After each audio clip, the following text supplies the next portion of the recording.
নমস্কার বন্ধুরা, আজ আমি একটি নতুন রেসিপি আপনাদের সামনে শেয়ার করছি। এটি হলো কাতলা কমলা। আমি 4 পিস কাতল মাছ নিয়েছি। এবার এর মধ্যে লবণ, হলুদ, সামান্য সর্ষের তেল দিয়ে ভালো করে মেখে 10 মিনিটের জন্য রেখে দেব। আর দুটো আলু আমি পিস করে কেটে নিয়েছি। আমি এখানে একটি কমলা লেবু কোয়া ছাড়িয়ে নিয়েছি। কোয়াগুলোর থেকে খোসা ছাড়িয়ে নিয়ে হাফটা আমি মিক্সিতে দিলাম, কিছু কিশমিশ দিয়ে ভালো করে পেস্ট করে নেব। এবার একটি প্যানের মধ্যে সর্ষের তেল দিয়ে মাছগুলোকে আমি হালকা করে ভেজে তুলে নেব। এবার ওই তেলের মধ্যেই আমি লবণ হলুদ দিয়ে আলুগুলোকে ভেজে তুলে নেব।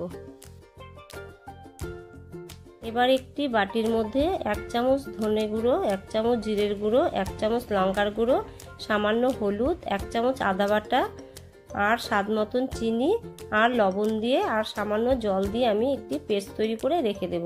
এবার একটি প্যানের মধ্যে সর্ষের তেল গরম করে এর মধ্যে দিয়ে দিলাম জিরে ফোড়ন, একটি তেজপাতা, দুটো শুকনো লঙ্কা আর এলাচ আর দারচিনি। ফোড়ন ভাজা হয়ে গেছে। এবার মশলার পেস্টটি দিয়ে ভালো করে কষিয়ে নিয়ে সামান্য গরম জল দিয়ে এবার এর মধ্যে দিয়ে দেব ভেজে রাখা আলু আর মাছ দিয়ে ভালো করে নেড়ে নিয়ে এর মধ্যে কয়েকটি কাঁচা লঙ্কা চেরা দিয়ে কিছুক্ষণের জন্য ঢেকে দেব।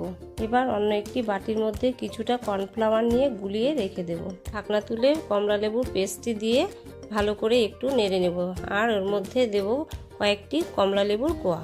সবশেষে কর্নফ্লাওয়ার গুলানো জলটি দিয়ে একটু নেড়ে নিয়ে ঢেকে দিলেই তৈরি হয়ে গেল কাতলা কমলা।